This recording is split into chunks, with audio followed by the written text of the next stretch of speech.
সুপ্রিয় দর্শক, এসএটিভির রাতের আয়োজন লেট এডিশনে আপনাদের সবাইকে স্বাগতম। সঙ্গে আছি আমি জাহিদুর রহমান খান। দর্শক, আজ আমাদের আলোচনার বিষয় স্বস্তি অস্বস্তির দোলাচল। আর এই আলোচনায় আমার সঙ্গে স্টুডিওতে আছেন বিশিষ্ট সাংবাদিক, জাতীয় প্রেস ক্লাবের সাবেক সাধারণ সম্পাদক ইলিয়াস খান, আছেন বাংলাদেশ আওয়ামী লীগের কেন্দ্রীয় নেতা মোহাম্মদ আলী আশরাফ এবং জাতীয় পার্টি চেয়ারম্যানের উপদেষ্টা ডাক্তার মুস্তাফিজুর রহমান আকাশ। আপনাদের তিনজনকে আমাদের আলোচনায় স্বাগত জানাচ্ছি। আলোচনার শুরুতে আমি সিনিয়র সাংবাদিক ইলিয়াস খান আপনার কাছে যেতে চাই। আমরা যেটি শিরোনাম রেখেছি, আপনি জানেন কয়েকদিনের ঘটনা পরিক্রমায় যা ঘটে চলেছে এবং পরবর্তীতে সেনা মোতায়েন এবং কারফিউ জারি, ধীরে ধীরে পরিস্থিতির উন্নতি। আপনি কি মনে করেন যে আমরা একটা ধরনের স্বস্তিতে যাচ্ছি, নাকি বর্তমান অবস্থায় এক ধরনের অস্বস্তি বিরাজ করছে? আপনাকে ধন্যবাদ। আমার দুই সহ আলোচক বিশেষ করে আশরাফ আহমদ স্নেহভাজন ছোট ভাই, তিনি দীর্ঘদিন ছাত্রলীগ করেছেন, বলা যায় দুর্দিনে ছাত্রলীগ করেছেন, যখন অনেকেই করতেন না। আমার ভাই ডাক্তার সাহেব এবং অনুষ্ঠান যারা শুনছেন, না স্বস্তি দৃশ্যমানই কারণ গত কদিন ধরে আমরা জানি যে রাস্তাঘাট একদম অচল হয়ে গিয়েছিল 69 গণ অভ্যুত্থানের মতো। এখন আপাতত দৃষ্টিতে মানুষ চলাফেরা করতে পারছে, সেই স্বস্তিটি এসেছে। কিন্তু আসল যে স্বস্তি, দেশের জন্য যে স্বস্তি দরকার, সেটি সুদূর পরাহত। কারণ আমরা জানি এই যে এখন যে সমস্যাগুলো হচ্ছে, এর সাথে কিন্তু সুশাসন, গণতন্ত্র, এই বিষয়গুলো জড়িত। কারণ আপনি দেখুন ঘটনাটি কিভাবে হলো। গত 15 বছর ধরে যে দুর্বিনীত শাসন চলছে এবং মানুষের অধিকারকে চাপিয়ে রাখার, কথা বলার অধিকারকে বন্ধ করে দেওয়ার একটা দমবন্ধ পরিবেশ ছিল, সেটা আউটবার্স্ট করেছে। এবং দেখবেন আপনি ছাত্ররা আন্দোলন যে শুরু করেছে, খুব শান্তিপূর্ণ আন্দোলন ছিল। বেশ কদিনই কিন্তু শান্তিপূর্ণ আন্দোলন ছিল, বিশেষ করে ঢাকা বিশ্ববিদ্যালয়, অন্যান্য বিশ্ববিদ্যালয়, জাহাঙ্গীরনগরে আশরাফ, ঢাকা বিশ্ববিদ্যালয়ের ছাত্র, আমরা জানি যে ছাত্ররা শান্তিপূর্ণ আন্দোলন করছে। তাদের একটি দাবি ছিল, আমরা কোটাটা সংস্কার চাই। তারা কিন্তু বাতিলও বলেনি। যদিও আগে যে আন্দোলনটি হয়েছিল 2018 সালে, তখনও কিন্তু সংস্কারের কথা বলা হয়েছিল, বাতিলের কথা বলা হয়নি। কিন্তু মাননীয় প্রধানমন্ত্রী কিন্তু আবেগের বশনে কিভাবে তিনি দিয়েছেন, তিনি একদম বাতিল করে দিয়েছিলেন। যদিও সরকার প্রধান হিসেবে তিনি কিন্তু সেটা পারেন না। এই কারণে কোনো আবেগের বশবর্তী হয়ে কোনো ডিসিশন দেওয়ার সুযোগ কিন্তু নাই। এবার আন্দোলনটা দেখুন। এবং এখানে আরেকটি রহস্য, যে 18 সালে আন্দোলনের পরে যখন কোটা বাতিল করা হলো, তার দীর্ঘদিন পর কিন্তু রেড করেছে মুক্তিযোদ্ধা সন্তানদের পক্ষ থেকে। মাঝে কিন্তু অনেক সময় গ্যাপ আছে। যদি তাদের অধিকার ক্ষুণ্ণই হয়ে থাকে, তাহলে তো তারা আরও আগে রেড করতে পারত। অনেকে মনে করছেন এগুলো প্রি প্ল্যান। যাই হোক, তো আমি যে কথায় আসছিলাম, কিন্তু ছাত্রদের সেখানে উস্কানি দেওয়া হয়েছে এবং এক পর্যায়ে কি হলো, ছাত্রলীগকে লেলিয়ে দেওয়া হলো। এবং আমি বলতে খুব কষ্ট হচ্ছে, দ্বারা আমরা এই রাষ্ট্রটা তো রাজনীতিবিদরা আমাদের দিয়েছেন, এটা তো অস্বীকার করার উপায় নেই, তাই না? আমাদের এই জাতির যত অর্জন, ম্যাক্সিমাম কিন্তু রাজনীতিবিদদের হাত ধরে। সেই রাজনীতিবিদদেরই ভালো ভূমিকা না থাকার কারণে, এবং আমি যদি সরাসরি বলি, উস্কানি দেওয়ার কারণে সেখানে দেখুন ছাত্রলীগে হামলে পড়েছে। তারপরে যুবলীগ যোগ দিয়েছে। এই কিন্তু ঘটনাটি একদম কি বলে যে আউটবাস্ট করলো। এবং ছাত্র আন্দোলনের ইতিহাস কিন্তু আমরা জানি যে ছাত্ররা যখন আন্দোলন করে, তারা কিন্তু বিজয় ছাড়া কোনোদিন দমে যায়নি। যেমন 69 সালে যে গণ অভ্যুত্থান হয়েছিল, আগরতলা সহজাত মামলা হয়েছিল, তখন বিদেশি শাসকরা আমাদের শাসন করত, তখনও কিন্তু ছাত্ররা জিতেছে। এবং জেতার ফলে তখন কি হয়েছিল, যখন আসাদের তাকে যে হত্যা করা হয়েছিল, তখন কিন্তু বিশেষ করে 24শে জানুয়ারি একটি ডেট আছে, সেদিন কিন্তু ছাত্ররা ঢাকায় ব্যাপক বিক্ষোভ করেছিল। ডেইলি পিপলস সহ 2টি পত্রিকা পুড়িয়ে দিয়েছিল। তারপর 3 জন মন্ত্রীর বাড়িতে হামলা হয়েছিল তৎকাল। এবং সেই আগরতলা ষড়যন্ত্র মামলায় ট্রাইব্যুনালের যে চিফ ছিলেন, তার বাংলো জ্বালিয়ে দেওয়া হয়েছিল। কিন্তু আমাদের ছাত্ররা এবারে কিন্তু সেরকম করতে চায়নি প্রথম দিকে, বা করেনি। কিন্তু পরবর্তীতে আপনি তো সবাই আমরা সার্কামস্টেন্স জানি কি হয়েছে। অনেক কোমলমতি শিক্ষার্থীকে আমরা হারিয়েছি। এবং খুব কষ্ট হয় গণমাধ্যম, আমি আর এখন গণমাধ্যম বলতে চাই না, সংবাদ মাধ্যম। কারণ গণমাধ্যম হলে সেটা সাধারণ মানুষের হতে হবে। সেটি কতটুকু আছে, সেটি বিভিন্ন জায়গায় কিন্তু প্রশ্ন উঠেছে, সেই প্রসঙ্গে আমি যাব না। সেই ছাত্রদের যে হত্যা করা হলো, এত ছাত্র, এবং নানা খবর চাপিয়ে রাখার পরে যে ইনফরমেশন আমরা পেয়েছি, পত্রিকান্তরে দেখেছি, প্রায় 200 ছাত্র হত্যা করা হয়েছে, যদিও ছাত্র এবং পথচারী বা অন্যান্য যারা ছিল এদের ম্যাক্সিমাম ছাত্র, এবং খুব কাকতালীয়ভাবে ম্যাক্সিমাম হচ্ছে বিশ্ববিদ্যালয়ের ছাত্র। বেসরকারি বিশ্ববিদ্যালয়, ঢাকা বিশ্ববিদ্যালয়, জাহাঙ্গীরনগর, বিভিন্ন জায়গায় হত্যাকাণ্ডের শিকার হয়েছে। খুব দুর্ভাগ্যজনকভাবে আমার খুব কষ্ট হয়, এদের ভাবে একটি কথা কোনো টেলিভিশনে আমি দেখলাম না। কোথায় কি জ্বলেছে সেগুলো নিয়ে মানুষের মিডিয়ার হাহুতাশ। কিন্তু আমি জানি না, হয়তো মিডিয়ার উপর কোনো প্রেশার আসতে থাকতে পারে। আপনি মিডিয়ার সরাসরি একদম অনেকে, আমাদের পক্ষে অনেকেরই বলা সম্ভব, নানা ধরনের চাপ তো আছেই, আমরাও সেটি টের পাই। এটি খুব দুর্ভাগ্যজনক, খুব কষ্ট লেগেছে। এই যে খড়টি কিন্তু এখনো আছে এবং আমাদের মনে দীর্ঘকাল থাকবে, বিশেষ করে স্বাধীনতার পরে। ইলিয়াস খান, সাংবাদিকদের উপরও হামলা করা হয়েছে তো বিভিন্ন জায়গায়। যারা আমি শেষ করি, বিশেষ করে মুক্তিযুদ্ধের পরে এত বেশি ছাত্র কিন্তু কোনোদিন হত্যাকাণ্ডের শিকার হয়নি, ছাত্রকে হত্যা করা হয়নি। এবং সেই পাকিস্তানি যেভাবে গুলি করে বিশেষ করে রংপুরে যে ছাত্রটিকে হত্যা করা হয়েছে, আমার খুব কষ্ট হয়। আমাদেরই এক বন্ধু, আমাদের সিনিয়র ভাই, তিনি বলেছেন এটি নাকি ক্যামেরার কারসাজি, তাকে নাকি ওভাবে হত্যা করা হয়নি। আমি একদিন টক শো দেখছিলাম, কালকে না পরশু যেন। খুব কষ্ট হয় যে সত্যকে, ন্যূনতম সত্য যদি আমি না বলি তাহলে তো সোসাইটি টিকবে না। আমি যে কথা বলছিলাম, সেই ছাত্রটিকে যেভাবে হত্যা করা হয়েছে, তারপরে কিন্তু আন্দোলন নানাভাবে ছড়িয়ে পড়ছে।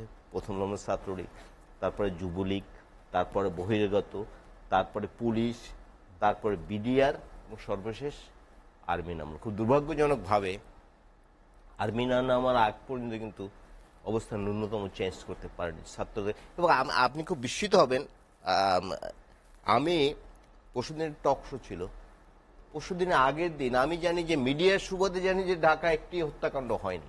কিন্তু আমার বাসা থেকে যখন নিচে নামি, তখনই একজন সাংবাদিকের সঙ্গে দেখা। তিনি বলেন যে আজকে 19 জন হত্যাকাণ্ডের শিকার হয়েছে। জানতামই না কিন্তু, কারণ মিডিয়ায় কোনো হত্যাকাণ্ডের কোনো খবর আসেনি, ছাত্র হত্যার খবর আসে। আর এখন বলা হচ্ছে যে বিরোধী দল এগুলো করেছে। বিরোধী দলের হাতে এত অস্ত্র কোত্থেকে আসে? তুমি বিডিআর নামিয়েছ, পুলিশ নামিয়েছ, ছাত্রলীগ নামিয়েছ, যুবলীগ নামিয়েছ, হেলমেট বাহিনী নামিয়েছ, তারপর এত শক্তিশালী বিএনপি যে তারা এতগুলো লোক মেরে ফেলছে। এগুলো অপপ্রচার। বরং আমি দেখেছি বিভিন্ন পত্রিকায়, অনেকগুলো পত্রিকা হত্যাকাণ্ডের সময়, এই মারামারির সময় চিটাগাংয়ে কারা আর্মস নিয়ে বেরিয়েছে, ঢাকার মেডিকেল ওই পাশে কারা আর্মস নিয়ে বেরিয়েছে, এগুলো কিন্তু মানুষ দেখেছে। সুতরাং আপনি যে প্রশ্নটি বলেছেন, স্বস্তি খুব দরকার। কারণ যদি বিরোধী দল আন্দোলন করে থাকে এবং তারা মানুষ মেনে থাকে, তাদের বিরুদ্ধে ব্যবস্থা নিতে হবে। এবং একদম অস্ত্রসহ যেসব ছাত্রলীগের, যুবলীগের নেতাকর্মীদের দেখা গেছে, তাদেরও ব্যবস্থা গ্রহণ করতে হবে। দীর্ঘস্থায়ী স্বস্তি আনতে চাইলে, যেমন এক সময় আওয়ামী লীগ মনে করতো আমরা বুঝি অপরাজেয়, আমার ছাত্রলীগে সব ঠিক করে ফেলতে পারবে। আওয়ামী লীগের সাধারণ সম্পাদক তিনিও বলেছেন। বাট ছাত্রলীগে কিন্তু হলের রুম টুম সব, যদি আমি সেটি নিন্দা জানাই, হলের রুম টুম সব ভেঙে ফেলছে। এবং নিশ্চয়ই এই ইন্টারনেট বন্ধের আগে আমরা দেখেছি বিভিন্ন হলের, বিভিন্ন ইউনিভার্সিটির, বিভিন্ন কলেজে যে ছাত্রলীগের নেত্রী আছে, তাদেরকে হাত পা বেঁধেও বের করে দেওয়া হয়েছে, তাদেরকে কিন্তু বেঁধে রাখা হয়েছে। এগুলো দুর্ভাগ্যজনক। কারণ এদেশের গণতান্ত্রিক আন্দোলনের ছাত্রলীগ কিন্তু বিরাট ভূমিকা রয়েছে, তাদের ঐতিহ্য আছে। সেই সংগঠনটি এই পর্যায়ে চলে আসবে, এটি আমাদের জন্য খুব কষ্টকর। সুতরাং স্বস্তির কথা যদি বলেন, শুধু এখন ছাত্ররা ঘরে ফিরে গেছে, এটি স্বস্তি না, আরো অনেক। আমি আপনার কাছে আবার আসবো। আমরা শুনে আসি সাবেক ছাত্রলীগ নেতা, বাংলাদেশ আওয়ামী লীগের এখন বর্তমান যে কেন্দ্রীয় নেতা মোহাম্মদ আলী আশরাফের কাছে, যেটি ইলিয়াস খান বললেন যে ছাত্রলীগের যে অর্জন, যে অবস্থায় এখন বর্তমান ছাত্রলীগ গিয়েছে, এবং গত কয়েকদিনের ঘটনা পরিক্রমায় আপনি এই দায়গুলো আসলে কাকে দিবেন, এই যে হত্যাকাণ্ড বা এই নৈরাজ্য? ধন্যবাদ আপনাকে, ধন্যবাদ এসএ টেলিভিশন, তার দর্শক, কলাকৌশলী, আমার সহোদয়ী আলোচক, বিশেষ করে ইলিয়াস ভাই, একজন সাংবাদিক নেতা হিসেবে, আমার এলাকার বড় ভাই হিসেবে। আমরা দেখেছি তিনি একজন সাংবাদিক হিসেবেও আপনার সত্য কথা বলে, এবং বিএনপিকে আপনার যেভাবে আপনার সে করে, হ্যাঁ, এবং যেভাবে আপনার কথা বলে, হ্যাঁ, তো মনে করি আপনার বিএনপিরও সেটা তাকে মূল্যায়ন করা উচিত। তো আমি দুইটা জিনিস আপনাকে বলতে চাই। সেটা হলো যে আপনার প্রথমত হলো যে আমরা এদেশের নাগরিক, তারপরে আমরা রাজনীতি করি কিংবা সামাজিক সংগঠন করি, সাংবাদিক করি, সেই পেশাটা আলাদা। আপনি যদি একজন নাগরিক হিসেবে আমাকে আলোচনার কথা বলেন তাহলে একভাবে হবে, আর যদি আপনি আমাকে দলীয় কর্মী বা নেতা হিসেবে বলেন তাইলে আরেকভাবে হবে। আমি মার্কিন রাষ্ট্রবিজ্ঞানী আইবোরের একটা কথা দিয়ে বলতে চাই, কোনো জাতিকে যদি আপনি ধ্বংস করতে চান তাহলে আপনার বোমার প্রয়োজন নাই। সে দেশের রাজনীতিবিদেরা রাজনৈতিক কর্মী ও সাধারণ মানুষকে যদি অগ্রাহ্য করে পকেটকে মূল্যায়ন বেশি করে তাইলে সে দেশটি ধ্বংস হবেই। এখন দুর্ভাগ্য আমাদের এই জায়গায় যে 1952, 62, 66, 70, 71 আমরা যুদ্ধ করেছি পাকসাস জামিনবাদ পাকিস্তানিদের বিরুদ্ধে, আর 2024 সালে অর্থাৎ 52-53 বছর পরে আমরা যুদ্ধ করি নিজেরা নিজেদের সন্তানের সঙ্গে। দুর্ভাগ্য কিন্তু এই জায়গাটায়। তাইলে আমরা কিন্তু আপনার পিছিয়ে গেছি, আমরা এগিয়ে যেতে পারি না। তাইলে এই ব্যর্থতা কার? জাতি হিসেবে, একজন সাবেক ছাত্রনেতা হিসেবে আমি এর দায়ভার এড়াতে পারি না।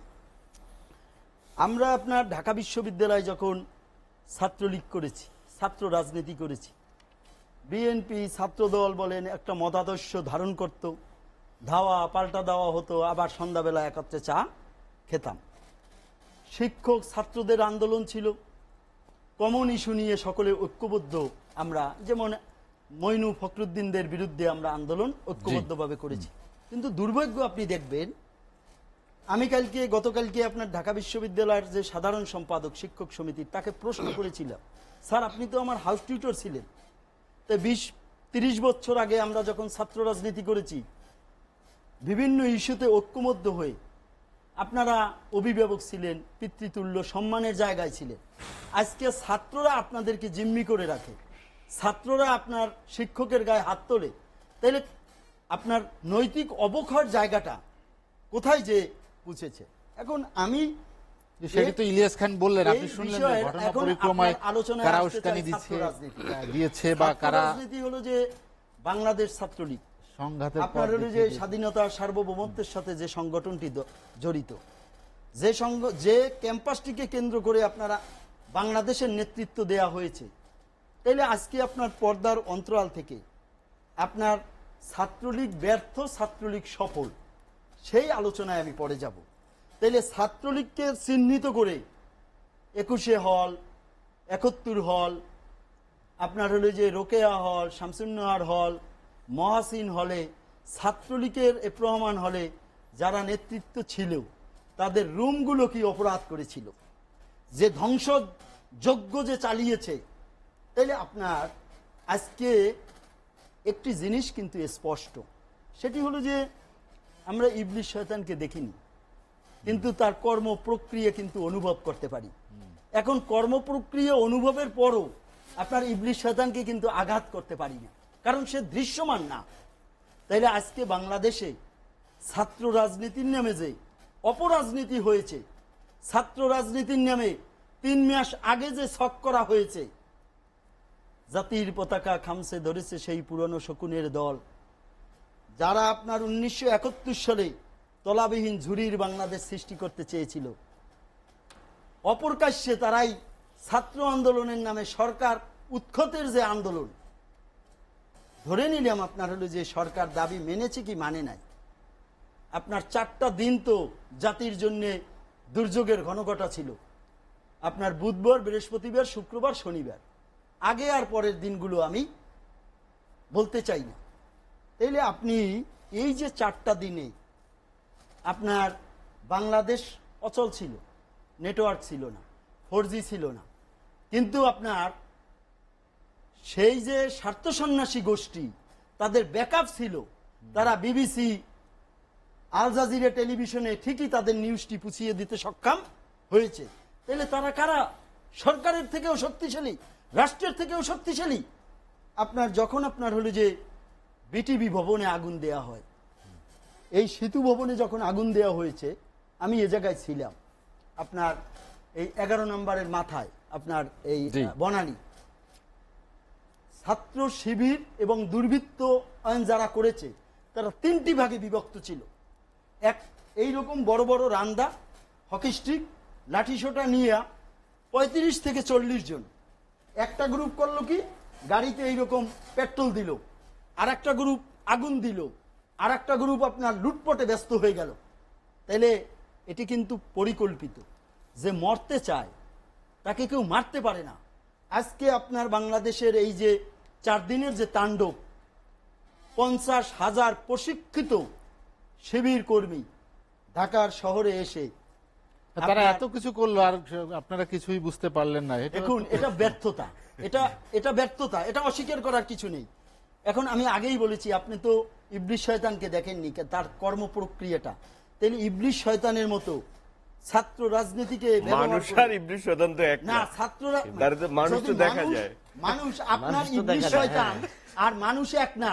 কিন্তু মানুষ যদি ইবলিস শয়তানের থেকেও ভয়ঙ্কর হয়, ইবলিস শয়তান তো দুইটা ভুলের কারণে ইবলিস শয়তান হয়েছে, একটা দাম্ভিকতা আর একটা আল্লাহর যে আলিয়া সাহেব, হুকুম না, আমরা- আমি শেষ করে দিচ্ছি, ডাক্তার অমান্য আকাশের করা। কাছে যেতে তাই চাই। আজকে তো আমরা আপনার ওই অমান্য করা আর দাম্ভিকতা তো আপনার তার থেকে 500 গুণ করি। এখন মানুষ যখন ইবলিস শয়তান হয়ে যায়, মানুষ যখন ধ্বংসাত্মক কার্যকলাপে আপনার নিজেরা আপনার জড়িয়ে যায়, রাষ্ট্রীয় দেশপ্রেমে যখন উদ্বৃত্ত না হয়, ব্যক্তি স্বার্থের প্রেমে উদ্বৃত্ত হয়, যখন নিজেকে আপনার সুইসাইড স্কোয়াড হিসেবে নিজেকে আবির্ভূত করে, রাষ্ট্রযন্ত্রকে ব্যর্থ করে, নিজের জীবনকে ব্যর্থ করে আপনার একটি গোষ্ঠীকে জিতিয়ে দিতে চায়, তখন কিন্তু রাষ্ট্রযন্ত্র জি, আপনার মোহাম্মদ আলী ব্যর্থ আশরাফ, হয়। আমরা একটু মোস্তাফিজুর আমি রহমান মনে আকাশের করি কাছে যেতে এই চাই। রাষ্ট্রযন্ত্র অসম শুনে আসি, শক্তিকে জি। খুঁজে বের করে আইনের আওতায় নেয়া, সেটি সরকারেরই। আলী আশরাফ, আমি আপনার কাছে আবার আসবো। ডাক্তার 18 কোটি মানুষ চায়। ডাক্তার আকাশ, আপনি শুনলেন দুজনের কথা, কেন এই অবস্থা তৈরি হলো আপনার কি মনে হয়?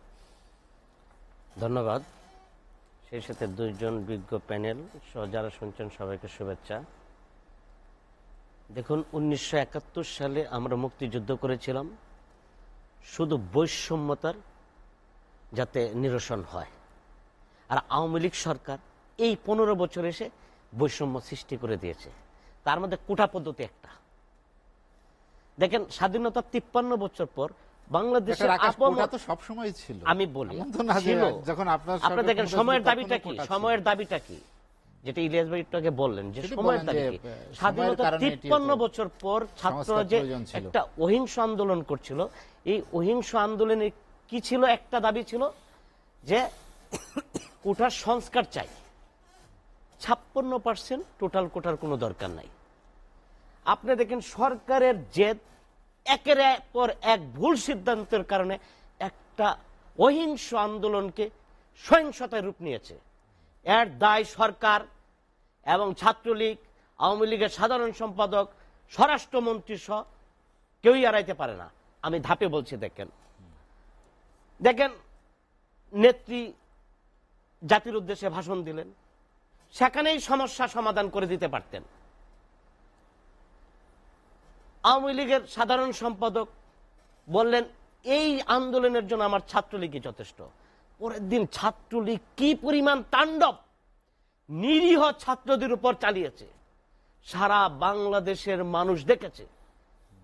তার পরের দিন সারা বাংলাদেশের মানুষ এক হয়ে, দেখেন এখানে সরকারি বিশ্ববিদ্যালয়, বেসরকারি বিশ্ববিদ্যালয়, কলেজ, ইভেন কি স্কুলের বাচ্চা বাচ্চা শিশুরা রাস্তায় নেমে গিয়েছে এই ছাত্রলীগের বিরুদ্ধে, এই আওয়ামী লীগের বিরুদ্ধে, এই কুঠা, এই যে বৈষম্যের বিরুদ্ধে। কুঠা শুধু না, বৈষম্যের বিরুদ্ধে। তারপরে দেখেন আওয়ামী লীগ সরকার তার জেদ থামিয়ে সেই মীমাংসায় গেলেন। মাঝখানে কতগুলি লোকের প্রাণ চলে গেল, হাজার হাজার মানুষ ইনজুরি হয়েছে। আমি ডাক্তার, আমি তো হাসপাতালে ছিলাম। কি পরিমাণ মানুষ ইনজুরি হয়েছে তাদের কেউ খোঁজ নেয় নাই। ভাই বলল মিডিয়া তো কোনো কভারেজ করে নাই, যেখানে আগুন লেগেছে মিডিয়া সেখানেই ধরে রেখেছে ক্যামেরা। এই যে একের পর এক লাশ পরে গিয়েছে, ইভেন কি আওয়ামী লীগের নেতাদের লাশ পরে থাকলেও আপনার মিডিয়া দেখায় নাই। ই কি সবাইকে আমরা ডাক্তার আকাশ, মিডিয়াই তো হুমকির মুখে ছিল, মিডিয়া তারাও মারধরের শিকার হয়েছে। হয়েছে। সবাইকে এইভাবে একটা জিম্মি অবস্থায় রেখে আপনি জানেন যে 3 জন সাংবাদিক এরই মধ্যে মৃত্যুবরণ করেছে। আজকে দেখ, 4 জন। হ্যাঁ, 4 হয়েছে। তার জন্য আমিও দুঃখ প্রকাশ করছি। দেখেন এই যে যারা আজকে ইনজুরি হাসপাতালে ভর্তি আছে, কারো আপনার হাত কেটে গিয়েছে, পা কেটে গিয়েছে, কারো চোখ নষ্ট হয়ে গেছে। এই যে কোমলমতি শিক্ষার্থীদের এই যে আপনার এখন ডিসেবিলিটি ডেভেলপ করেছে, তাদের ভবিষ্যৎ কি হবে? তাদের দায় দায়িত্ব কে নেবে? আজকে সরকারের জিদের কারণে আজকে সবাই পরাস্ত হলো। আজকে দেখেন ছাত্রলীগ যখন তাণ্ডব চালাচ্ছিল, পুলিশ তখন নীরব ভূমিকা ছিল। যখন সাধারণ ছাত্ররা অহিংস আন্দোলনকে সহিংসতা রূপ নিচ্ছে, আওয়ামী লীগ বলছে তৃতীয় পক্ষ, বিএনপি জামাত জড়িত। বিএনপি জামাতকে তো আপনারা আসতে সুযোগ করে দিয়েছেন। আমি যদি বলি বিএনপি জামাত জড়িত ছিল, সেই সুযোগ তো আপনারা করে দিয়েছেন, আপনারা কালক্ষেপণ করেছেন। এটা বৃহস্পতিবারই মীমাংসা করে ফেলা যেত। দেখেন, দেশের ক্রাইসিসের ভিতরে সরকারের ঊর্ধ্বে কেউ নয়। সরকার চাইলেই বৃহস্পতিবার কোর্ট বসে এটা নিরসন করে দিতে পারত। সেই নিরসন করলেন যখন দেখলেন আপনার ভিত নড়ে যাচ্ছে, আপনার গদি নড়ে যাচ্ছে, তখন আপনি এই কাজ করলেন। তার আগে আপনি কেন এই কাজ করলেন না? আপনার অহমিকা, দম্ভিকতা জন্য আজকে কতগুলি মানুষের প্রাণ গেল, কতগুলি মানুষ ইনজুরি হলো, এই দেশের সকল মানুষ কত ক্ষতিগ্রস্ত হলো। জানেন কারা সবচেয়ে বেশি ক্ষতিগ্রস্ত হয়েছে? আপামর সাধারণ জনগণ, সবচেয়ে খেটে খাওয়া মানুষ। আপনার আমার চাকরি আছে, তো বেতন পাবো, যারা খেটে খাওয়া মানুষ, প্রতিদিন যাদের খাবার কিনতে হয়, এক প্রকার শুধু ব্যবসায়ী এই মুহূর্তে আবার খাবারের দাম বাড়িয়ে দিল, দ্রব্যমূল্যের লাগামহীন দাম বাড়িয়ে দিল। এটি সবসময় হয় যখন এই যে দেখেন, যখন নিরীহ ছাত্ররা আন্দোলন করছিল, আমি ধরে নিলাম তৃতীয় পক্ষ চলে আসছে, উনি বলল 50,000 শিবিরের নেতা কর্মী প্রশিক্ষিত। আপনার গোয়েন্দা সংস্থা কোথায় ছিল? 50,000 শিবির কোথায় প্রশিক্ষণ দিয়েছে? কেন তাদেরকে ধরলেন না? আজকে যে অভিযান চালাচ্ছেন, তা আপনি 50,000 শিবিরের নেতা কর্মীকে ধরেন নাই কেন? আপনাকে বলি, মনে হচ্ছিল আমরা প্যালেস্টাইনে আছি। আমার কাছে মনে হচ্ছিল আমার দেশ দম বন্ধ হয়ে যাওয়ার কথা। আমি ডাক্তার, এটা অ্যাম্বুলেন্স নিয়ে চলতে পারি না, দম বন্ধ হয়ে যাচ্ছিল আমার, যে কি প্যালেস্টাইনের মধ্যে ঢুকে গেলাম কেন? কে আমাকে মেরে ফেলে, কে গুলি করে দেয়? রাস্তায় অসংখ্য মানুষ যারা কাজের তাগাদায় বের হয়েছে, আমি তাদেরকে প্রশ্ন করেছি হাসপাতালে, কে গুলি মেরেছে জানি না, পুলিশ নির্বিচারে গুলি করেছে। এটা কি পাকিস্তান ভাই? আপনারই তো ভাই ব্রাদার আমি। এই কি ব্যাপার? দেখা মাত্র গুলি করে দিবেন? দেখা মাত্র অনেককে গুলি করে দিয়েছে আইন শৃঙ্খলা রক্ষাকারী বাহিনী। ভাই বললো যে সাইদ, আপনি যতক্ষণ পর্যন্ত আমার দ্বারা হুমকির সম্মুখীন না হবেন, আপনার জীবন বিপন্ন না হবে, ততক্ষণ পর্যন্ত আপনি আমাকে মেরে ফেলতে পারেন না। পুলিশের তো আইন আছে, পুলিশ একটা শৃঙ্খল জাতি, কিন্তু পুলিশ শৃঙ্খল জাতি থেকে আমরা কোথায় দেখলাম? আজকে পুলিশ বাহিনীর প্রধান, আপনার আনসার বাহিনীর প্রধান, এক একজন প্রধানের বক্তৃতা যদি শুনেন, আপনি কিভাবে বুঝে গেলেন যে এটা শিবির আর বিএনপি এই হত্যাযজ্ঞ চালিয়েছে, ধ্বংসযজ্ঞ চালিয়েছে, সবকিছু পুড়ে দিয়েছে? আগে জানলেন না এটা করতে পারে? তার ব্যবস্থা নিবেন না? এখানে কি স্বরাষ্ট্রমন্ত্রী দায় আছে না? উনার এই দায় নিয়ে কি পদত্যাগ করা উচিত ছিল না? এতগুলি মানুষের জীবন গেল, তাদের কোনো আফসোস হয় না, এই নিয়ে কোনো কথাও বলে না। জি ডাক্তার আকাশ, আমরা একটা বিরতি নেই, বিরতির পরে আবার আসবো। দর্শক, লেট এডিশনে নিচ্ছে একটা বিরতি, ফিরবো শীঘ্রই, সঙ্গেই থাকুন।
দেখছেন এসটিভি রাতের আয়োজন লেট এডিশন। বিরতির পর আমরা আবারও ফিরছি আলোচনায়। ইলিয়াস খান, আমরা যেটি নিয়ে আলোচনা করছিলাম, সাম্প্রতিক সময়ে যে ধরপাকড় হচ্ছে, আপনি বলেছেন যে বিরোধী দলের উপর এটি বিশেষ করে সরকারের একদম সর্বস্তর থেকেই বলা হচ্ছে যেটি বিএনপি জামাত শিবির কর্মীরা এই নাশকতা করিয়েছে।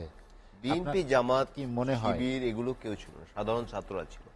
কারণ আমার বিশ্ববিদ্যালয়ের সতীর্থে যখন হত্যাকাণ্ডের শিকার হবে, আমি কিন্তু বসে থাকবো না। আমার সন্তান যখন মারা যাবে, আমি কিন্তু বসে থাকবো না। সব মানুষ স্বতঃস্ফূর্তভাবে নেমেছে। অনেকে তুচ্ছ-তাচ্ছিল্য করে বলেছে যে অনেক লুঙ্গি পরা মানুষ ছিল আন্দোলনে। বাংলাদেশের মানুষ তো ম্যাক্সিমাম লুঙ্গি পরে, এটি তো মানুষকে ছোট করা। যে যে অবস্থায় ছিল সবাই নেমে গেছে। এবং আপনি দেখবেন যে বলা হচ্ছে এই যে মানুষগুলো হত্যাকাণ্ডের শিকার হলো, সব আইনশৃঙ্খলা রক্ষাকারী বাহিনী, ছাত্রলীগ, যুবলীগের ইস্যু হয়েছে। কারণ তাদের হাতে তো অস্ত্র ছিল না। কোথাও কি দেখাতে পেরেছে যে আন্দোলনরত এদের হাতে কোনো অস্ত্র ছিল? বাট আমরা কিন্তু বিভিন্ন গণমাধ্যমে দেখেছি, আবারও গণমাধ্যম বললাম, সংবাদ মাধ্যমে দেখেছি যে ছাত্রলীগ, যুবলীগ, এই চিটাগাংয়ের ছবি দেখলাম, এই ওল্ড টাউনের চানখারপুলের ছবি দেখলাম, যে এলাকাগুলো আমাদের পরিচিত, বিশেষ করে আমার আশরাফের, কারণ ওদিকে আমরা অনেক ঘুরেছি। যুবলীগের ছাত্রলীগের ছবি দেখলাম, আমি হেলমেট বাইরে দেখলাম। আবার সেই যে ছাত্র আন্দোলন আমাদের নিশ্চয়ই, আমার এইটা একটা রহস্য যে শুধু ছাত্রলীগ কেন হেলমেট পরে, আই ডোন্ট নো। এবং তাদের একটা পরিচিত হয়ে গেছে হেলমেট বাহিনী, সবসময় কিন্তু হেলমেট, অনেকে কিন্তু হেলমেট পরা ছিল। এখন যেহেতু এই বিভিন্ন দলের লোকজন, বিএনপি সহ জামাত ইসলামের কাউকে, তাদের কি এখানে তাদের কোনো ভূমিকা নাই। তারা ন্যূনতম কিছু জানে। এই যে আমির খসরু মাহমুদ চৌধুরী সাহেবকে ধরেছেন, উনি দীর্ঘদিন জেলে ছিলেন, 8-12 পাউন্ড ওজন কমে গেছে উনি যখন জেলে ছিলেন। নজরুল ইসলাম খানের কথা, এবং উনি খুব অসুস্থ ছিলেন, আমি ব্যক্তিগতভাবে জানি। তাকে আবার গ্রেফতার করা হয়েছে। নজরুল ইসলাম খান অনেক বয়স তার একজন, এবং তার স্ত্রী অনেকটা শয্যাশায়ী, শারীরিক সমস্যা তার নিজের আছে এবং তার স্ত্রী শয্যাশায়ী, আপনি যেটা বললেন। তাকে গ্রেফতার করেছে। এই জহিরুদ্দিন স্বপন, তিনিও দীর্ঘদিন জেলে ছিলেন, তাকে আবার গ্রেফতার করা হয়েছে। এগুলো হাস্যকর। ওই যে ডক্টর আকাশ খুব ভালো কথা বলেছেন, মানুষকে দমানোর যে কৌশল ছিল গত 15 বছর ধরে চলেছে, সেটি এখন আর কাজ করবে। তিনি আরো একটি কথা বলেছেন খুব ভালো, আসলে রাষ্ট্রযন্ত্র ঠিক করতে হবে। আমি পুলিশ প্রধানের একটি বক্তব্য শুনলাম, তিনি রাজারবাগ পুলিশ হাসপাতালে গিয়ে বক্তব্য দিয়েছেন। আমি যদি ওনার নামটা না শুনতাম, চেহারা না দেখতাম, তাহলে আমি কনফিউজ ছিলাম যে এটা আওয়ামী লীগের সাধারণ সম্পাদক না পুলিশ প্রধান। আমাদের চিনতে কিন্তু কষ্ট হবে।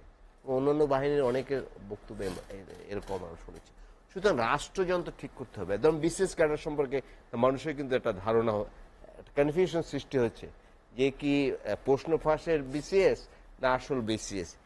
অনেকে কিন্তু এখন সন্দেহ প্রকাশ করছে। কারণ আপনি দেখবেন যে বিসিএস ক্যাডার নৌকর পক্ষে স্টেজ উঠে ভোট চাচ্ছে, এসপি সাহেব, ডিসি সাহেব, ওসি সাহেব যদিও ক্যাডার না, তিনি ভোট চাচ্ছেন। এটি তো কোন গণতান্ত্রিক একটু সভ্য, যেখানে ন্যূনতম নীতিমালা আছে, যে দেশ ন্যূনতম নীতির ভিত্তিতে চলে, সেসব জায়গায় তো এগুলো চলতে পারে না। কিন্তু আমরা দেখছি চলছে এবং কোনো শাস্তিও হয় না। ধরুন আপনি গুলশান বসে বললেন, স্টেজে নৌকর পক্ষে ভোট চাইলেন, আপনার তেজগাঁও বদলি করে দিল, তুমি তেজগাঁও যাই কিছুদিন থাকো। এগুলো কেন হয়েছে? পুরো রাষ্ট্রযন্ত্রের যতগুলো প্রতিষ্ঠান আছে, যেমন আশরাফ একটুকে বললেন যে 50,000 শিবির প্রশিক্ষণ নিয়ে আছে। সরকার তো নানা বাহিনীর সৃষ্টি করেছে, নানা বাহিনী আছে। এমনি যে আমরা জানি যে গোয়েন্দা সংস্থা এইগুলো আছে, এর বাইরেও অনেক গোয়েন্দা সংস্থা, নানা কিছু আছে। আমি আমার স্টোরিতে বলতে চাই, অনেক কিছু নিয়ন্ত্রণ করতে চায় বা অনেক কিছু নিয়ন্ত্রণ করে। তারা কি করেছে এতদিন?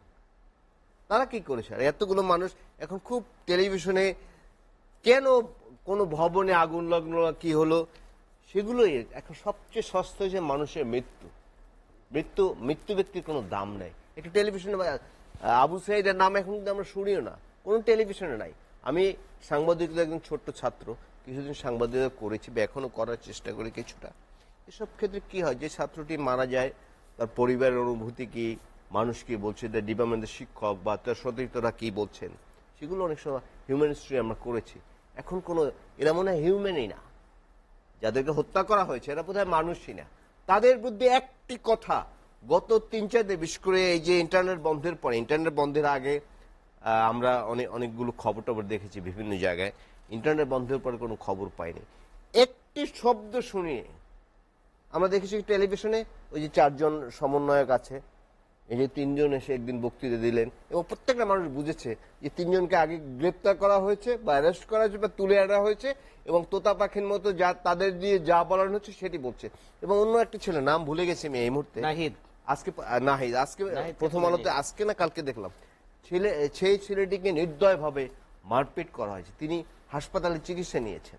কিন্তু এগুলো কিন্তু আমরা টেলিভিশনে দেখিনি বা জানিনি। যাই হোক, হয়তো রাষ্ট্রের স্বার্থে টেলিভিশনগুলো কাজ করছে বা অন্যান্য যে সংবাদ মাধ্যম আছে তারা কাজ করছে। আরেকটি বিষয় যে ব্যাপক আলোচিত, টেলিভিশনের, বাংলাদেশ টেলিভিশন জ্বালিয়ে দিয়েছে, এটি অত্যন্ত দুর্ভাগ্যজনক। যদিও অনেকে বলবে যে বাতাবি লেবুর খবর ছাড়া, বাতাবি লেবু চাষের খবর ছাড়া বিটিভিতে আর কি দেখে, রাষ্ট্রের টাকায় পরিচিত, আমি সেটি বলতে চাই না। বাট এসব জায়গায় নিরাপত্তা থাকবে না, কোনো নিরাপত্তা নাই। 200 লোক যায় বিনা অস্ত্রে সেটি দখল করলো এবং ভেঙে ফেললো, আগুন দিল। বিডিআর কোথায় ছিল, তারপরে পুলিশ কোথায় ছিল, ছাত্রলীগ কোথায় ছিল? এবং আপনি এবারে আন্দোলনে একটি বড় বিষয় দেখবেন যে কতটা গণবিচ্ছিন্ন হয়ে গেছে। ঢাকায় যত এমপি আছে, ও দামি ভোটের এমপি, তাদের সঙ্গে 5,000 লোক নাই বা 10,000 লোক নাই, একটি লোক ওয়ার্ড কমিশনারও আছেন, হ্যাঁ ওয়ার্ড কমিশনার আছে, সবই তো এক দলের। কোথাও দেখেছেন একটি লোক এক জায়গায় প্রশাসন বের করেছে? বিশেষ করে আপনি দেখুন, আমি এই এলাকার কথাই বলি, আপনাদের অফিস এলাকা গুলশান এলাকায়, নতুন বাজার ছিল একটা অগ্নিগর্ভ এলাকায়, এখানে ব্যাপক মারামারি, কাটাকাটি, ধাওয়াদাই, পাল্টা ধাওয়াদাই হয়েছে। আপনি দেখেছেন যে এদের নিবৃত্ত করতে স্থানীয় এমপি বা ওয়ার্ড কমিশনার কেউ কোনো ভূমিকা দেখেছেন? মানে তাদের সাথে লোক নাই। কারণ ওই যে কথাটা আমি বলি, দামি মিরপুরের কথাই যদি ধরি, মিরপুর 10 আপনি দেখুন, তারপরে কি যেন যাত্রাবাড়ি দেখুন, কোথাও কোনো প্রতিনিধি নেমেছেন? জনপ্রতিনিধি নাই বললাম, নির্বাচিত হয়ে আসেন যেভাবে হোক, সেটি দামি হোক বা মিনামোটে বা কি যেন এটাকে বলে, যেভাবে হোক নির্বাচিত হয়ে আসছেন, কিন্তু কাউকে কিন্তু আমরা দেখিনি। কারণ জনগণের সাথে তাদের কোনো যোগ নাই আসলে। তারা নির্দিষ্ট জায়গায়, বা আমি জানি না, হয়তো আশরাফ ভালো বলতে পারবেন, টাকা দিয়ে নমিনেশন নিয়েছেন বা টাকা ছাড়াই নিয়েছেন এবং তারা কৌশল করে জিতে এসছে, কিন্তু জনগণের সাথে তাদের কোনো যোগ নেই। আপনি একটা প্রশ্ন করেছিলেন যে এই সমস্যার সমাধান, আসলে সমাধান না, পুরো রাষ্ট্রযন্ত্র ঠিক করতে হবে। গত 15 বছরে বিশেষ করে আমাদের আবেগের জায়গা মুক্তিযুদ্ধ, সেটি হয়েছিল কিন্তু গণতন্ত্রকে কেন্দ্র করে। বাংলাদেশের মানুষ বা তৎকালীন পাকিস্তানের মানুষ আওয়ামী লীগের পক্ষে রায় দিয়েছিল, পাকিস্তানি জানতারা সেটি মানেনি। সেখানে মূলত যুদ্ধের কিন্তু সেই পর্যায়ে শুরু হয়েছে। আরো নানা কারণ আছে, নানা বৈষম্য আছে, কিন্তু সেই গণতন্ত্র বাংলাদেশে এখন কতটুকু আছে, কতটুকু গণতন্ত্র বিরাজ করছে? গণতন্ত্র থাকতে হলে ভোট লাগবে। ওয়েস্টমিনস্টার যে সিস্টেম আমরা যেটা ফলো করি, ব্রিটিশ সিস্টেম, সেখানে ভোট মাস্ট, মানুষকে ভোট দিতে পারে। এই মানুষগুলোর তো ক্ষোভ আছে। এই আন্দোলনে যে কথা বলছেন, আজকে যে তরুণ প্রায় 4.25 কোটি তরুণ, তারা একবার ভোট দিতে পারে না। আপনি দেখুন 14 সালে নির্বাচন হলো, কি দেশের অর্ধেক মানুষ ভোট থেকে একদম বঞ্চিতই হয়ে গেল। বাকি যেগুলো হয়েছে সেগুলো নামমাত্র ভোট। তারপর 18 সাল দেখুন, দিনে ভোটে রাতে হয়ে গেল। তারপর এবারে ভোট দেখুন, বলা হয় যে বিএনপি নির্বাচনে যায় না। 18 সালে গিয়েছিল, 18 সাল গেছে না। যেমন আমরা ছেলেবেলায় নিশ্চয়ই আমরা তার জন্যই পড়েছি। আমি একটু শেষ করি, আমি এক মিনিট শেষ করি, যে সূর্যোদয়ের জাপান, তারপরে নরওয়ে, কি যেন আমরা পড়েছি, নিষিদ্ধ ভোটের দেশ কোনটি? বাংলাদেশ। এই গণতন্ত্র আমরা চাই না। আমাদের পূর্বপুরুষেরা এই জন্য জীবন দেন না, এই দেশটা 56,000 বর্গমাইল তারা স্বাধীন করেন না এই জন্য। সুতরাং রাষ্ট্রযন্ত্র ঠিক করতে, পুরো রাষ্ট্রযন্ত্র যে ভেঙে পড়েছে, একটু আগে যে বললাম, এমপি নাই, কাউন্সিলর নাই, কেউ মাঠে নাই। আমরা শুনে আসি আলী আশরাফ, যেটি ইলিয়াস খান বললেন যে রাষ্ট্রযন্ত্র ঠিক করতে হবে, নির্বাচিত এমপি নাই, কাউন্সিলর নাই, তারা কি করেছে বা তাদের জনবিচ্ছিন্নতার কথা তিনি যে তুলে ধরলেন, আপনার কি উপলব্ধি? দেখুন, আমি প্রায় টকশোতে বলি যে আপনার সাদা চোখে সব দেখা যায় না। এখন বাদশাহ হারুনুর রশিদের কাছে এক বিক্রেতা 2টা তোতা পাখি নিয়ে আসছে। তখন বাদশাহ হারুনুর রশিদ বললেন যে এটার দাম কত? সে বললেন 1 লাখ টাকা। তো পরেরটা কয় 10,000 টাকা। এটার দাম একই পাখি 10,000 টাকা, আর এটা 1 লাখ টাকা কেন? কয় এটার বিশেষ অনেক গুণ আছে। তা বিশেষ গুণ কি? কয় একে যখন জঙ্গলে ছেড়ে দেই, এ তার স্বজাতি ভাইদের ডাকার পর আমি বন্দি করি।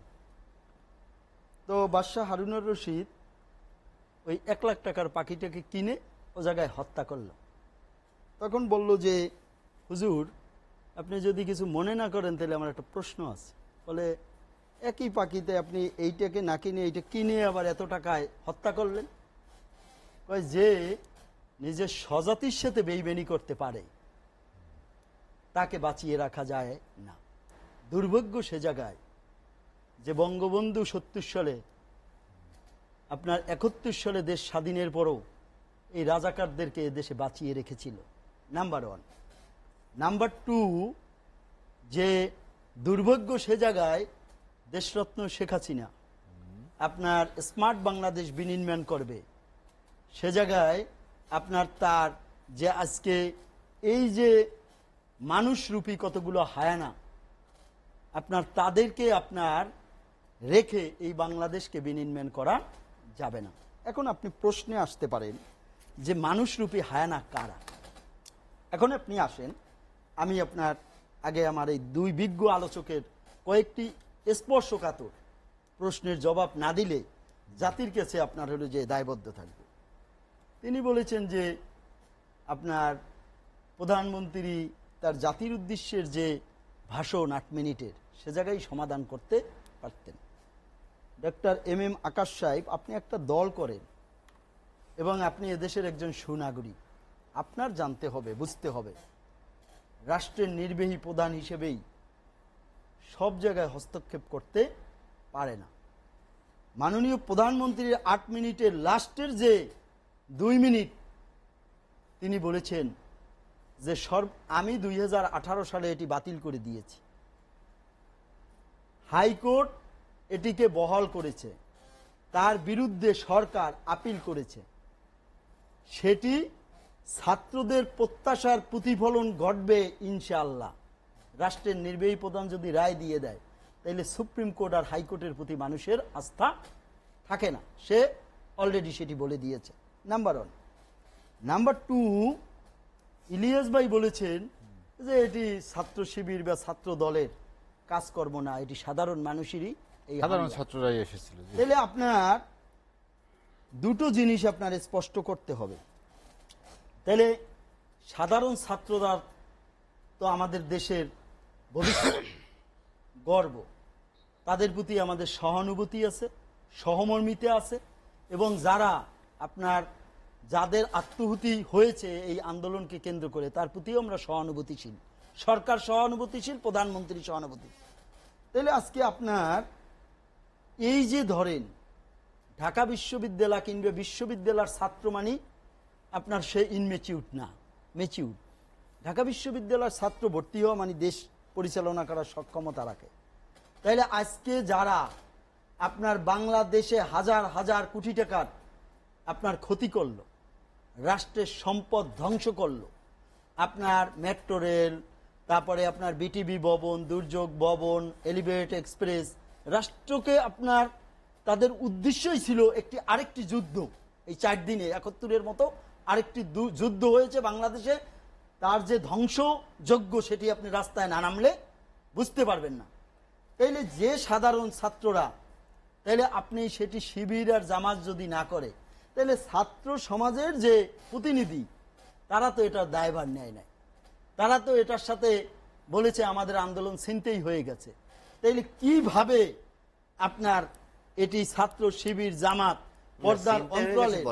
আজকে আপনি আরেকটি বিষয় আপনাকে আমি বলি, ঢাকার 8টি স্পটে সব থেকে বেশি আপনার সহিংসতা হয়েছে।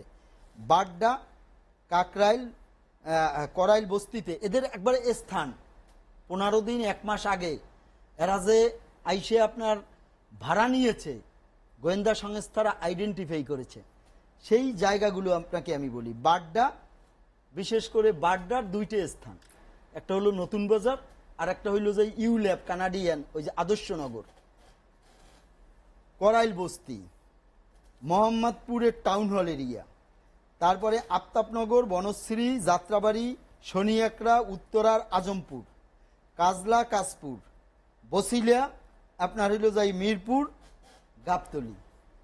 আপনার এখন আপনি বলতে পারেন তাই গোয়েন্দারা যদি তাদের আইডেন্টিফাই করে তাহলে তাদের বিরুদ্ধে আন্দোলনটা কেন ব্যবস্থা কেন নেয়নি? আপনার action কেন নেয়নি? আমি আপনার জবাব দিয়ে দিচ্ছি। আপনার যখন ছাত্রলীগ আপনার হলো যে বুঝতে পেরেছিল যে পর্দার অন্তরালে সরকার উৎখাতের আন্দোলন, এটা সাধারণ যখন নীলক্ষেতে আলী আশরাফ, আমরা পরে এসে শুনবো যেটা আসলে সরকার উৎখাতের সাধারণ আন্দোলন ছাত্রদের নামে তৈরি করা হয়েছিল, ছিল বা তখন জি আপনার দায়িত্বশীল লোক আপনার ছাত্রলীগই ছাত্রলীগকে বুঝতে কিন্তু পারছে। ক্যাম্পাস থেকে আপনার বের করে নিয়ে আসছে। জি।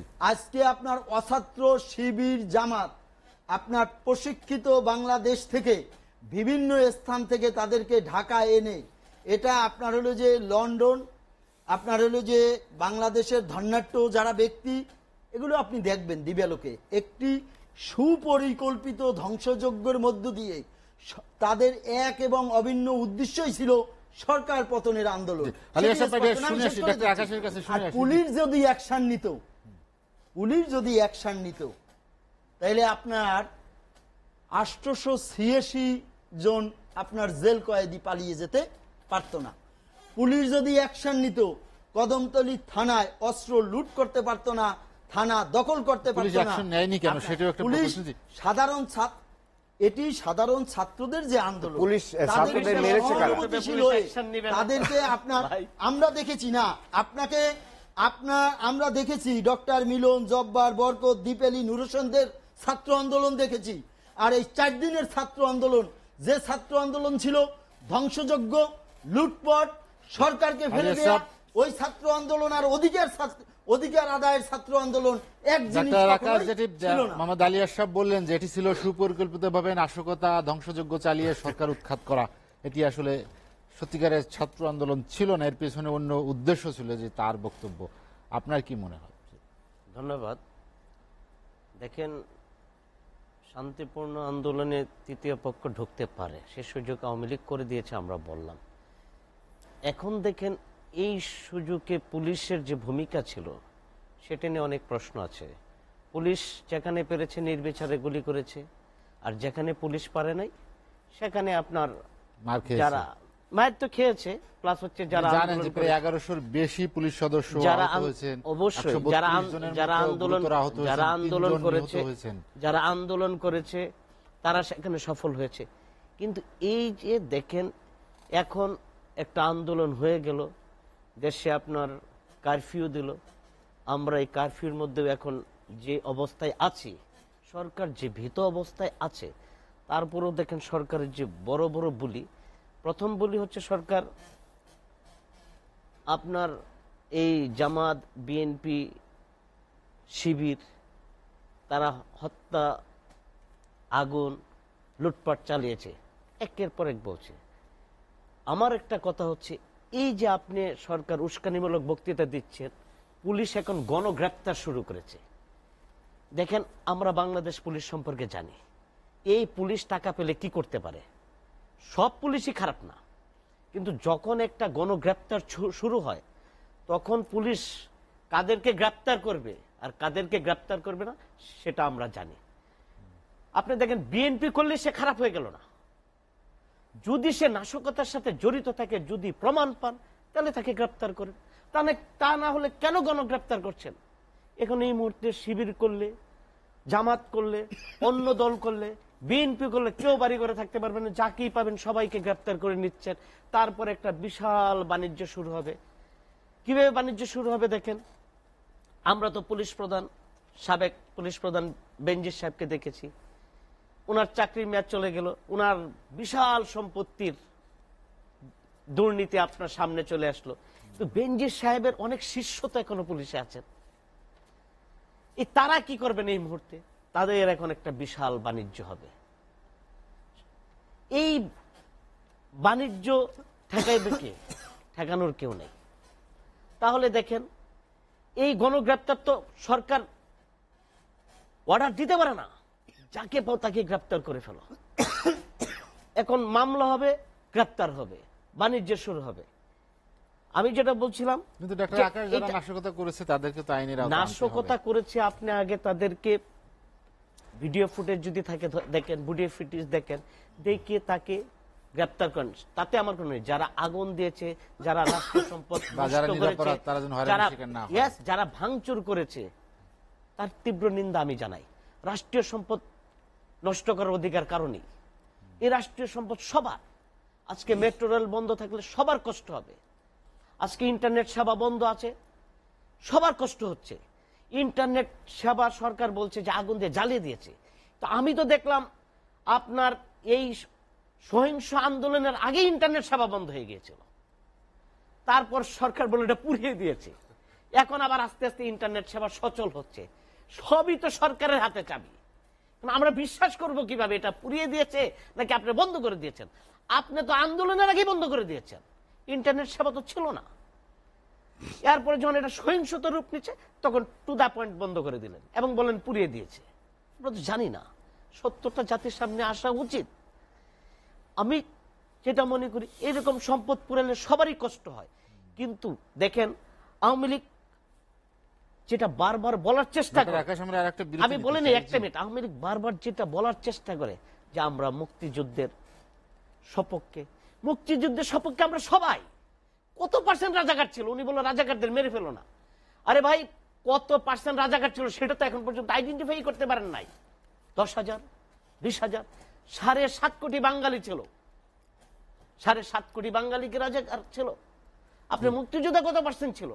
1%ও না। ডাক্তার আকাশ, আমরা বাকিরা কি রাজাকার নাকি রাজাকার না? আমরা একটা বিরতি নিয়ে বিরতির পরে আবার আসবো। দর্শক, লেট এডিশনে নিচ্ছি আর একটা বিরতি, ফিরবো শীঘ্রই, সঙ্গেই থাকুন।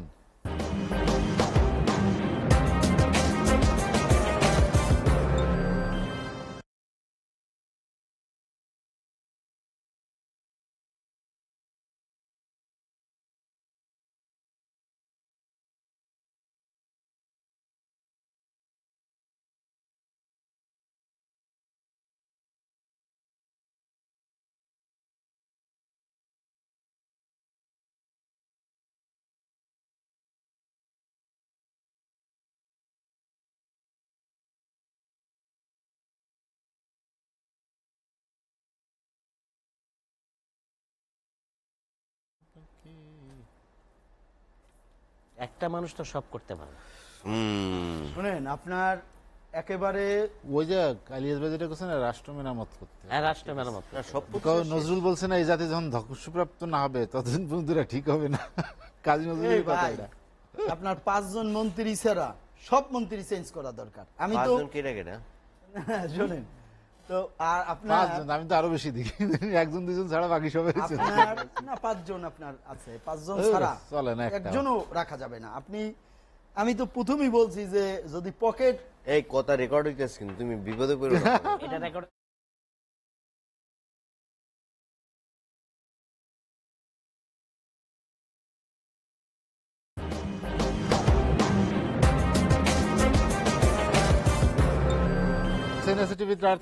Late addition. বিরতির পর আমরা আবারও ফিরছি আলোচনায়। ইলিয়াস খান, যেটি নিয়ে আমরা আলোচনা করছিলাম, স্বস্তি অস্বস্তির দোলাচল, সাম্প্রতিক পরিস্থিতি, সব নিয়ে আপনি বলেছেন অনেক কথাই। একটি কথা বলেছেন যে সুশাসন বা সামগ্রিক একটি অস্বস্তি যার বহিঃপ্রকাশ এটি।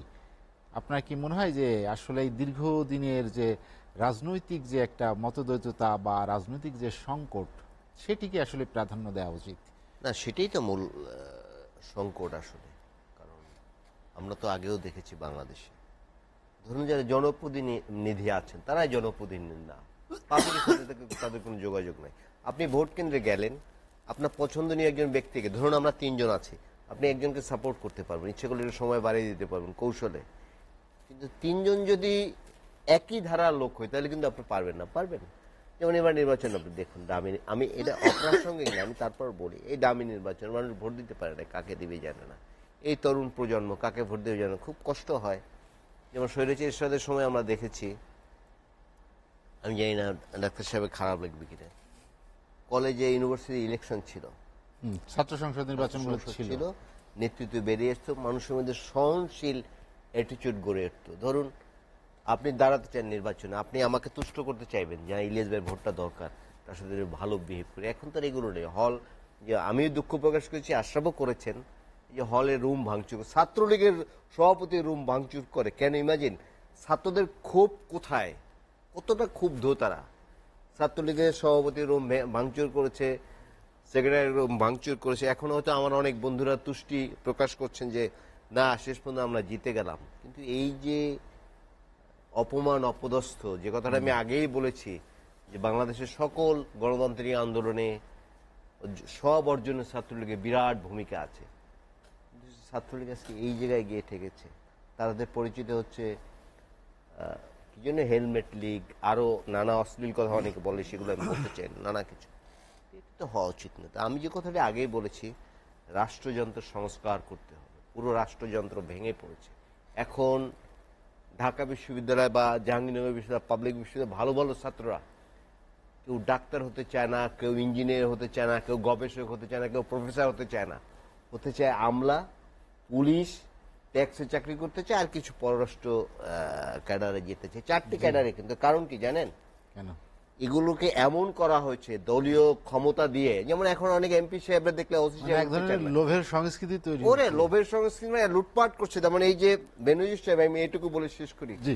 তিনি যে লুটপাট গুলো করেছেন, এটা কি 1 বছর 2 বছরে করেছেন? এবং তিনি কেন করেছেন? তিনি মনে করতেন যে এই আওয়ামী লীগকে আমরা ক্ষমতায় রেখেছি, সুতরাং আমরা যা ইচ্ছা তাই করতে পারেন। কি উদ্ধত ভাবে কথা বলতেন, এবং তিনি শুদ্ধাচার পুরস্কারও পেয়েছেন, রাষ্ট্র তাকে পুরস্কৃত করেছে। এই যে সংস্কৃতিগুলো গড়ে উঠছে, এগুলো যদি ঠিক না হয়, আমাদের আরো অনেক দুর্ভোগ পোহাতে হবে।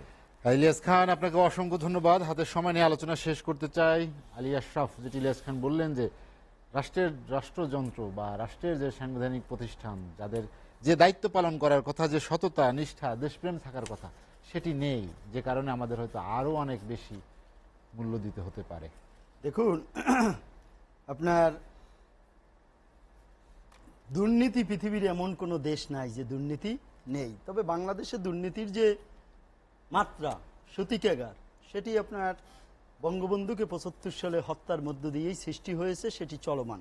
আপনি দেখেন, আজকে একটি বিষয় একেবারে সুস্পষ্ট, সেটি আপনার যে যুদ্ধক্ষেত্রে সবাই অবতীর্ণ হয় না। ৭.৫ কোটি বাঙালি ছিল, ১,৮৭,০০০ মুক্তিযোদ্ধা ছিল, সবাই যুদ্ধ করেনি। ২০০৮-এ নেত্রীকে যখন অ্যারেস্ট করা হয় মঈনুদ্দিন ফখরুদ্দিন, তখনও কিন্তু এই অবস্থা বিরাজ করেছিল। ৭৫-এ বঙ্গবন্ধুকে হত্যার পরে যেভাবে দেশ ধ্বংস করা হয়েছিল, ঠিক আপনার সেইভাবেই বাংলাদেশটাকে ধ্বংস করার পায়তারা করেছিল। আপনি দেখেন একবারে গত 4 দিনের যে কথা বললেন আপনি আন্দোলন, সে 4 দিনেও ইলিয়াস খান বলেছেন যে তেমন কাউকে দেখা যায়নি। না, সেই বিতর্কে আমি না যে আপনার আমাদের এই যে আমরা দুষ্কৃতিকারীকে রক্ষার চেষ্টা করি, এই কারণেই বারবার আপনার এই দুষ্কৃতিকারীরা আপনার পার পেয়ে যায়। টেরোরিস্ট, সন্ত্রাসী, যারা রাষ্ট্র যন্ত্রকে ধ্বংস করতে চায়, সরকারকে উৎখাত করতে চায়। আপনি দেখেন 2008, 2014, 2018 যেভাবে আপনার বিএনপি জামাত আপনার গাড়িতে আগুন লাগিয়েছে, সন্ত্রাসী কর্মকাণ্ড করেছে, জানমালের ক্ষতি করেছে, রাজপথ ধ্বংস করেছে, হেফাজতের তাণ্ডব, আপনি দেখবেন এই 4 দিনের যে তাণ্ডব, ঠিক তার সাথে কিন্তু একেবারে হুবহু একটা চিত্র। আপনি আগুন লাগা, এই ভবনে আগুন লাগিয়ে দেয়া, রাষ্ট্রের সম্পদ নষ্ট করা, এ জায়গায় বোমা মারা, এ জায়গায় হামলা করা, যেভাবে আপনার অনিয়ন্ত্রিত ছিল 2001 সালে যে আমেরিকার প্রেসক্রিপশনে যেভাবে র্যাব সৃষ্টি করে নির্বিচারে মানুষকে হত্যা করা হয়েছিল। আওয়ামী লীগ এবং দেশরত্ন শেখ হাসিনা সহনশীলতার পরিচয় দিয়েছে। কেন? এটি ছিল, এই রিফর্মটা ছিল স্টুডেন্ট রিফর্ম, যাতে ছাত্রদের যে আন্দোলনটি প্রত্যেকটি পরিবারে তার বাবা মা একটি আবেগের জায়গা ছিল।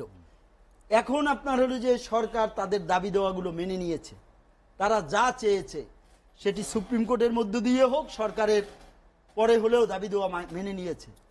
এখন এই বাংলাদেশ যারা আপনার হলো যে তিলে তিলে গড়া 52 বছরে, আজকে আপনার এই যে তরুণ প্রজন্ম, আপনার 15-20 বছর আগের বাংলাদেশ আর আজকের বাংলাদেশ এক বাংলাদেশ নয়। রাজাকার আর মুক্তিযোদ্ধা এই শব্দটির অর্থ যদি তারা না বোঝে, তাইলে আপনার এই জাতি দিয়ে আপনার কিভাবে বাংলাদেশ বিনির্মাণ করবেন? আমি কে, তুমি কে, রাজাকার, সেটি ঢাকা বিশ্ববিদ্যালয়ে পরের লাইনগুলো বলে না কেন? যে আচরণ, পরের লাইনগুলো এটি কি আপনি স্বাভাবিকভাবে নেন? এটি কি আপনি মনে করেন যে সাধারণ ছাত্রদের ইমোশন নিয়ে পর্দার অন্তরালে একটি স্বার্থ সন্ন্যাসী গোষ্ঠী সরকারকে উৎখাত করার যে আন্দোলন, তার একটি চক্রান্ত নয়? আজকে আপনি দেখেন আপনার জি। রাজশাহী বিশ্ববিদ্যালয় আর রংপুর আলী আশরাফ, হাতে সময় নেই, আলোচনা শেষ করছি। আমরা 1 মিনিটের জন্য আকাশের কাছে যেতে চাই। ছাড়া আপনার সমস্ত বিশ্ববিদ্যালয়ের ভিসি গুলো, শিক্ষক গুলো ব্যর্থ হয়েছে তার ছাত্র আন্দোলনকে আপনার বন্ধ করতে।